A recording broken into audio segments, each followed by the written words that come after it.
Welcome, listeners, to Bible Folklore, the podcast where we unearth forgotten tales and shed light on mysteries from the past. Today, we're diving into the enigmatic world of the Bogomil movement. For those unfamiliar, the Bogomils were a dualist sect that flourished in the Balkans during the Middle Ages, holding beliefs that often put them at odds with mainstream Christianity. One of the most intriguing aspects of the Bogomil movement is the enduring mystery surrounding their central religious text. To this day, the Bible of the Bogomil movement has never been found. Imagine that, a major religious movement with no central, defining holy book that we can examine. It leaves us with so many unanswered questions about their precise doctrines and practices. Whispers of a divine conflict. However, while the main Bible remains elusive, a few religious stories have been attributed to the movement, offering us glimpses into their spiritual narratives. And one of the most compelling of these tales tells of a cosmic showdown, how Archangel Michael defeated Satanael. This story, though perhaps 1,000 years old in its origins, only truly came to the attention of researchers in the modern era. It was in 1930 that a Bulgarian scholar made a remarkable discovery. He retrieved the story from a 1796 codex and another one dating from 1820. Think about that, a narrative preserved for centuries, hidden away in old manuscripts, finally brought to light. Following this initial discovery, other variants emerged. A Serbian version, though fragmented, was later uncovered, and even more recently, in 2006, a Greek version was revealed. Researchers have published numerous studies based on these different manuscripts, piecing together this fascinating narrative. But here's another twist in this historical detective story. It seems none of these researchers were aware that the exact same story was gathered in a Romanian collection way back in 1907.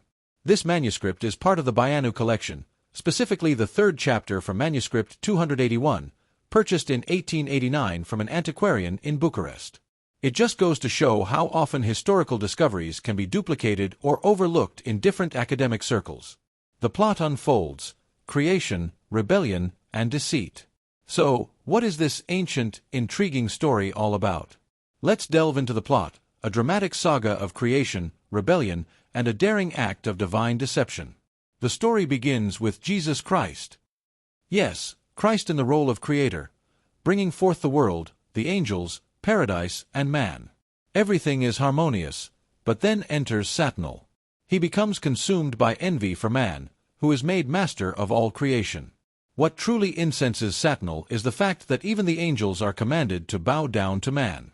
His refusal to humble himself before Adam becomes the catalyst for his ultimate fall.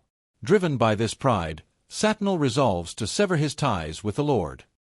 He attempts to win over other angels to his side, and in a bold act of defiance, tries to steal the robe woven for God, the widely worshipped wreath plaited for God, and the scepter of the angelic armies. His ambition knows no bounds. He aims to set a throne above the clouds and make himself like the Most High. And here's where we see Satanael as a demiurge, a creator figure in his own right. After his downfall, he creates his own heavens, a dark sun, a dark moon, and his own stars. Seeing this transgression, God the Father summons 4 archangels: Michael, Gabriel, Uriel, and Raphael. He reveals Satanael's betrayal and commands Gabriel to descend to earth and retrieve the stolen divine regalia, the robe, the wreath, and the scepter. But Gabriel, understandably, recoils in terror. The text describes Satanael as a truly monstrous figure, 100 ells long and 50 ells broad, his lips like a great table, his gaze like a viper's, and with 3 heads. Faced with such a terrifying foe, Gabriel refuses. It's at this crucial moment that the Lord turns to Archangel Michael. Even Michael, we're told, feels fear when contemplating Satanael. Yet, he agrees to undertake the perilous mission. But Michael is not just brave, he's cunning. He asks the Lord for permission to use deceit to outwit Satanael. His reasoning is simple and pragmatic.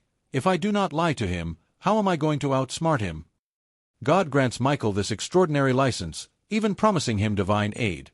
He would make the earth incredibly hot, but place a cooling cloud directly above Michael's head.